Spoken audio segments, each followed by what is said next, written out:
Hello সবাইকে, আজকের ভিডিওর ইন্টারেস্টিং পার্টগুলো দেখিয়ে নিলাম। তো সবাই কেমন আছো? আশা করি অনেক ভালো আছো। চলো ভিডিওটা কন্টিনিউ করো। এটা ছিল সরস্বতী পূজার দিন সকালে। আমাদের বাড়িতে সরস্বতী পূজা হয়েছে 3 তারিখে। তো তখন বাজে হয়তো 7টা। তখন আমি চান টান করে পূজা করে তাড়াতাড়ি আমাদের যেই শ্বশুরবাড়ির যে বাসায় সেখানে চলে গেলাম। কারণ এখানে সরস্বতী পূজা সেদিনকে ছিল খুবই সকালে। তাই জন্য আমরা যে পূজার অনেকেই ছিল, পূজার আয়োজন করছিল। আর তারপরে আমিও একটু হাত লাগিয়ে একটু ফল টলগুলো কেটে নিলাম, পুজোর আয়োজন করলাম। তো আমাদের পূজার আয়োজন করতে করতেই কিন্তু ঠাকুরমশাই চলে এসেছিল। তারপরে পূজাটা শুরু করলো। আমরা তো পূজায় যা যা আর কি সব গুছিয়ে রেখেছিলাম এবং দু একটা জিনিস যা ঠাকুরকে করতে হয় সেটাই ঠাকুরমশাই করে নিল। তারপরে আমরা আবার এখানে একটু ভিডিও করে নিচ্ছিলাম। আর এটা হচ্ছে আমার দিদি ভাই, মানে আমার যা, আর ওটাই হচ্ছে দাদা, আর ও হচ্ছে অহন। না, দাদা আর এই দিদি ভাইয়ের ছেলে হচ্ছে অহন। এখানে কিন্তু আরো সবাই ছিল এই পাশে। সবাই মিলেই আমরা পুজোটা কাটালাম। ঠাকুরমশাই কিন্তু পূজাটা সেরে এখন আরতি করে নিচ্ছিল।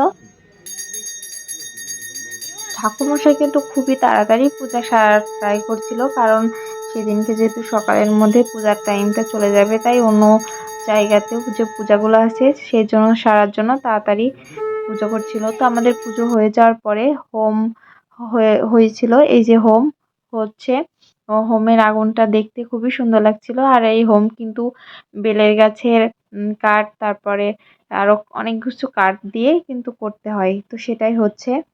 তো এটা হোম হওয়ার পরে এটা দুধ দিয়ে নিভাতে হয়। তো সেটাই নিভানো হচ্ছে। আর এখানে কালির ফোঁটা হোমের পরে দেয়া হয়, সেটাই দেয়া হচ্ছে। হোম ফোঁটা যাকে বলে, কালির ফোঁটা। দেন আমরা পূজা শেষ করে ঠাকুরকে প্রণাম করে আমাদের মনের সব কথা মা সরস্বতীকে জানিয়ে আমরা সবাই বাইরে গেলাম। এই যে আমরা এখন পূজা শেষে বাইরে গিয়ে একটু কথাবার্তা বলছি। আর এই যে এটা আমার দিদি ভাই, মানে আমার যা, এটা লাবণী দি। ওরা এখানে থাকে না, ওরা থাকে মাগুরাতে। এই পূজার জন্যই এখানে এসেছে। এই যে পূজা শেষ, এখন হচ্ছে প্রসাদ খাওয়ার পালা শুরু।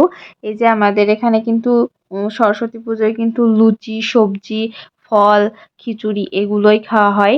তো আমাদের এখানে কিন্তু ওই সবজি দেখলে ওগুলো কিন্তু রান্না করা হয়েছে লুচির সাথে খাওয়ার জন্য। একটা ছিল বাঁধাকপির সবজি, আর একটা ছিল আলু মটরশুঁটি দিয়ে সবজি, আর বাঁধাকপির মধ্যেও কিন্তু মটরশুঁটি দেওয়া হয়েছিল, আর ছিল আমের চাটনি।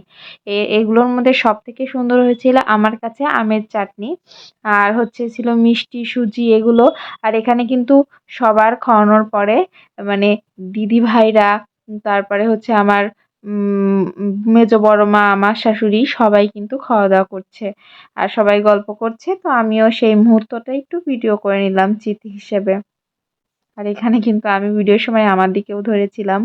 এখন কিন্তু পূজা টুজা শেষ করে আমরা সবাই এখন যাব বাইরে বেড়াতে। আমাদের গ্রামের বাড়িতে, যে শ্বশুর বাড়ির গ্রামের বাড়িটা আছে সেখানে যাব সবাই মিলে। আর দুপুরের খাওয়া দাওয়া চুকনগর হোটেলে করব, সেটা আমি পরবর্তী ভিডিওতে দেব। দেখা হবে নেক্সট ভিডিওতে। সবাই ভালো থেকো। আমাদের সবাইকে কেমন লাগছে অবশ্যই জানিও।